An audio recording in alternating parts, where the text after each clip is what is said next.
আসসালামু আলাইকুম। তামান্না নাহিদ খান আমন্ত্রণ জানাচ্ছি এনটিভির মধ্যাহ্নের খবরে। ডেঙ্গু প্রতিরোধে শক্ত অবস্থানে থাকবে সরকার। কারো বাসায় বা প্রতিষ্ঠানে এডিস মশার উৎস পাওয়া গেলে কঠোর ব্যবস্থা নেওয়া হবে। স্বাস্থ্যমন্ত্রী সরদার সাখাওয়াত হোসেন এমন হুঁশিয়ারি দিয়েছেন। সকালে ধানমন্ডিতে ডেঙ্গু প্রতিরোধে ঢাকা দক্ষিণ সিটি কর্পোরেশনের বিশেষ অভিযানের উদ্বোধনীতে এসব কথা বলেন মন্ত্রী। পানি জমে থাকে বা এডিস মশার জন্ম হতে পারে এমন সব জায়গা আগে থেকেই পরিষ্কার রাখার আহ্বান জানান মন্ত্রী। 3 দিনের মধ্যে এ বিষয়ক ভ্রাম্যমাণ আদালত চালুর ঘোষণা দেন স্বাস্থ্যমন্ত্রী। অনুষ্ঠানে ঢাকা দক্ষিণ সিটির প্রশাসক আব্দুস সালাম জানান, সিটির 28টি ওয়ার্ডই ঝুঁকিপূর্ণ। পরে সচেতনতামূলক র্যালি বের করা হয়। ডেঙ্গুর 4টা ভেরিয়েন্ট আছে, একবার এক এক রূপে তারা ভূত যেমন এক এক দিন এক এক রূপ ধরে গল্প শুনতাম। এই ডেঙ্গু রোগটা এক এক বছরে এক একটা রূপ ধরে, কোনো সময় হালকা ভাবে থাকে, কোনো সময় বেপরোয়া ভাবে হয়। যেমন এবার ডাক্তার সাহেবরা মানে ইঙ্গিত দিচ্ছেন যে এটা এবার হ্যামোরেজিং হতে পারে, মানে রক্তক্ষরণ হতে পারে, which is very dangerous for life. 17 বছরের চুরি ও পাচারের ফলে বিদ্যুৎ খাতে জনগণের উপর চাপ পড়েছে। দুর্নীতির এই চক্র থেকে বের হতে সময় লাগবে। তথ্য ও সম্প্রচার মন্ত্রী জহির উদ্দিন স্বপন এসব কথা বলেছেন। সকালে তথ্য অধিদপ্তরে সংবাদ সম্মেলনে তথ্যমন্ত্রী ছাড়াও প্রধানমন্ত্রীর তথ্য উপদেষ্টা ডক্টর জাহেদুর রহমান বক্তব্য দেন। উপদেষ্টা বলেন, বাংলাদেশ জ্বালানিতে আমদানি নির্ভর দেশ। আগামী বাজেটেও বিদ্যুৎ খাতে 41,000 কোটি টাকা ভর্তুকি দিতে হবে। এনার্জি রেগুলেটরি কমিশনের সুপারিশের পরও বিদ্যুতের 65% লাইফ লাইন গ্রাহকের ওপর বর্ধিত মূল্য প্রয়োগ করছে না সরকার। দেশের সবচেয়ে বেশি ব্যবহার হওয়া ডিজেলের দাম বাড়ানো হয়নি বলেও জানান ডক্টর জাহিদুর রহমান।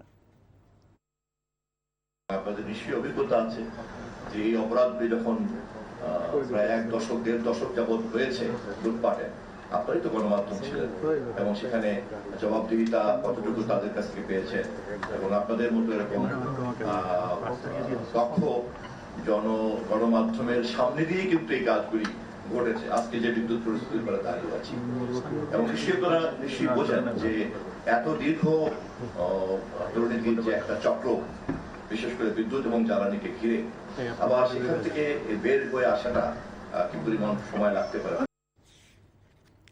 25 কোটি বৃক্ষরোপণ কর্মসূচির উদ্বোধন উপলক্ষে কর্মপর্যায় ভিত্তিক জলবায়ু বার্তা ও বিশ্ব পরিবেশ দিবসের কর্মসূচি সংক্রান্ত বৈঠক অনুষ্ঠিত হয়েছে প্রধানমন্ত্রীর কার্যালয়ে।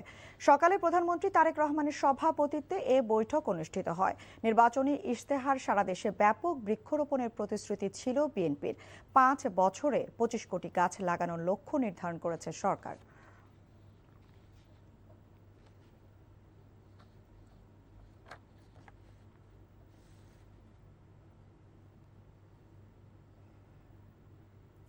মেহেরপুরের গাংনী উপজেলার তেঁতুলবাড়িয়া সীমান্ত দিয়ে ভারত থেকে 6 জনকে বাংলাদেশে পুশ ইনের চেষ্টা প্রতিরোধ করেছে বিজিবি। শনিবার ভোরে সীমান্তের তেঁতুলবাড়িয়া গ্রামের হাটপাড়া এলাকায় এ ঘটনা ঘটে। এরপর থেকে সীমান্তে অতিরিক্ত সদস্য মোতায়েন করে বিজিবি কঠোর অবস্থানে রয়েছে। বিজিবি জানায়, বিএসএফ 6 জনকে বাংলাদেশের দিকে ঠেলে দেওয়ার চেষ্টা করে। তবে বিজিবি সদস্য ও গ্রামবাসী বাধা দিলে তারা কাটা তারের বেড়ার কাছে ফিরে যায়। বিএসএফ ফিরিয়ে না নেয় তারা বর্তমানে ভারতের ভূখণ্ডে কাঁটাতারের পাশেই অবস্থান করছে। অনাকাঙ্ক্ষিত পরিস্থিতি এড়াতে বিজেপি সতর্ক অবস্থানে রয়েছে। সাবধান, হুঁশিয়ার, অবৈধ অনুপ্রবেশ কোনো প্রকার গ্রহণযোগ্য নয়। অবৈধ অনুপ্রবেশকারী কঠোর হস্তে দমন করা হবে। নারী, শিশু, বৃদ্ধ সহ 6 জন লোককে আজকে ভোরবেলা অর্থাৎ ফজরের সময় গেট খুলে আমাদের দিকে দিচ্ছিল। আমাদের টহল ফাঁটি এখানেই ছিল, তো এই টহল ফাঁটি তাদেরকে ওই দিক থেকে আসতে দেখে ওখানে হোল্ড করা এবং কি এইদিকে না আসার জন্য মাইকে অ্যানাউন্স করলে তারা ওই দেখতে পাচ্ছেন আপনারা প্রায় 50 গজ ভারতের অভ্যন্তরে ওখানে তারা এখন অবস্থান করছে। আমরা সারা রাত বিজিবির সাথে থাকি, আমাদের কোম্পানি কমান্ডার ছিল আমাদের সাথে। ওরা নোক গেট খুলে পার করে দিয়েছে, আমরা ইন্ডিয়ার মধ্যে আটকে দিয়েছি, আমরা বাংলাদেশে আসতে পারিনি। সফররত তুর্কি পররাষ্ট্রমন্ত্রী হাকান ফিদান আজ প্রধানমন্ত্রী তারেক রহমানের সঙ্গে বৈঠক করবেন। দুপুর 12টার পর তাদের বৈঠক হওয়ার কথা রয়েছে। ঢাকায় হাকান ফিদানের 3 দিনের সফরের আজ শেষ দিন। শুক্রবার পররাষ্ট্রমন্ত্রীর সাথে দ্বিপক্ষীয় বৈঠক ছাড়াও বিরোধী দলীয় নেতা এবং বিভিন্ন রাজনৈতিক দলের নেতাদের সঙ্গে বৈঠক করেন তুর্কি মন্ত্রী। কক্সবাজারের উখিয়া রোহিঙ্গা শিবির পরিদর্শনে গিয়ে শরণার্থীদের সাথে আলাপকালে তুর্কি পররাষ্ট্রমন্ত্রী জানান, তার দেশ রোহিঙ্গা সংকটের শুরু থেকেই বাংলাদেশের পাশে থেকে মানবিক সহায়তা দিয়ে আসছে। তিনি আশা প্রকাশ করেন আন্তর্জাতিক সম্প্রদায়ের সহযোগিতায় রোহিঙ্গারা নাগরিকত্বের মর্যাদা নিয়ে তাদের দেশ মিয়ানমারে ফিরে যাবেন। ঢাকার প্রত্যেকটি প্রতিষ্ঠান ধ্বংসের দিকে যাচ্ছে, তাই রাজধানীকে আরও বাসযোগ্য করতে কাজ করবে স্থানীয় সরকার মন্ত্রণালয়। সকালে ঢাকা দক্ষিণ সিটি কর্পোরেশন আয়োজিত সেমিনারে স্থানীয় সরকার মন্ত্রী মির্জা ফখরুল ইসলাম আলমগীর এমন কথা বলেছেন। এই আন্দোলন আমাদের নগরবাসীকে আলোড়িত করবে বলে আমার বিশ্বাস। তা আমি সবচেয়ে বেশি যেটা মনে করি, আমাকে তো বারবার মনে হয় যে আসলে শুধু নাগরিকদের সচেতন করলেই কি হবে?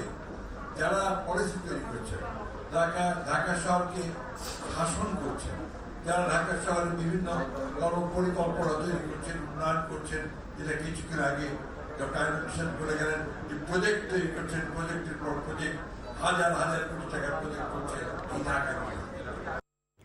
দেশের সব পণ্যের মান নির্ধারণ ও ভোক্তাদের আস্থা অর্জনে বিএসটিআইকে আরও শক্তিশালী করা হবে বলে জানিয়েছেন শিল্প ও বাণিজ্য মন্ত্রী খন্দকার আব্দুল মুক্তাদির। সকালে রাজধানীর তেজগাঁওয়ে বিশ্ব মেট্রোলজি দিবস উপলক্ষে বিএসটিআই কার্যালয়ে আলোচনা সভায় একথা বলেন তিনি। নীতি নির্ধারণ প্রক্রিয়ায় আস্থা নির্মাণে মেট্রোলজি শীর্ষক প্রতিপাদ্য নিয়ে এ আলোচনায় শিল্প সচিব মোহাম্মদ ওবায়দুর রহমান, এফবিসিসিআই প্রশাসক আব্দুর রহিম খান, বিএসটিআই মহাপরিচালক কাজী ইমদাদুল হক উপস্থিত ছিলেন।